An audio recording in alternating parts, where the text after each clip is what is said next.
লাউ গাছটা মাচা দিয়ে দিয়েছি ওপরে, আর দেখো নিচ থেকে কত সুন্দর ওপরে উঠে যাচ্ছে। কিন্তু দুঃখের বিষয় একটা ডগা ইঁদুরে কেটে নিয়েছে। আর এই বছর প্রথম আমার অ্যাডেনিয়াম গাছে এত ফুল ফুটেছে, আগে কখনো হয়নি এতটা ফুল, অল্প অল্প হতো, এবার অনেক ফুল ফুটেছে। 2-4টে বেদানা হয়েছে, বেদানাগুলো পড়ে গেছে অনেকগুলো, গাছে অনেকটাই ছিল, তার মধ্যে এখন 6টা-7টা এসে দাঁড়িয়েছে। বাগান সবুজে ভরে রয়েছে, কিন্তু এত পরিমাণে রোদের তাপ যে গাছ এখন আস্তে আস্তে ঝলসে যাচ্ছে। দুবেলা করে জল দিচ্ছি, তা তো আমি ঠিক সামলাতে পারছি না। জবা গাছে জবা ফুটছে অল্প অল্প করে। আমার ল্যান্টেনা গাছেও গাছ ভরে ফুল ফুটে রয়েছে। কয়েকটা কাটিংও বসিয়েছিলাম, তার থেকে আবার নতুন করে চারা বেরোচ্ছে।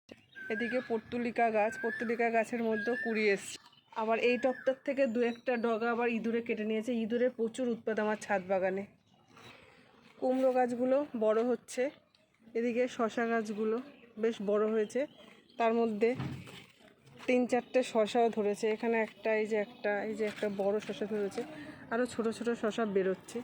এদিকে ঝিঙে গাছটাও, জবা গাছ নিম গাছের উপরে আমি জড়িয়ে দিয়েছি, বেশ উপরে উঠে গেছে। আবার ঝিঙা হওয়া শুরু হয়েছে, এখানে একটা ঝিঙে পড়েছে, আরও ছোট ছোট পড়ছে। এবার জিনিয়া গাছ কিনিনি, জিনিয়া গাছের বীজ কিনেছিলাম 72 টাকা দিয়ে, বেশ অনেকগুলো বীজ কিনেছিলাম। দেখো কত পরিমাণে গাছ হয়েছে, প্রচুর গাছ হয়েছে। এখানেও এখন অবধি কটা দিতে পারিনি, রয়েছে যে টবটার মধ্যে আমি বীজগুলো দিয়েছিলাম। আর এত গরমেও আমার রক্তগাঁদা ফুটেই যাচ্ছে, প্রচুর পরিমাণে রক্তগাঁদা ফুটেছে, এখনও কুড়ি আছে প্রচুর। সব গাছে কম বেশি জবা ফুটে রয়েছে, তবে আমার এই গাছটার মধ্যে প্রচুর জবা ফোটে, সারা বছর গাছ ভর্তি হয়ে জবা ফোটে।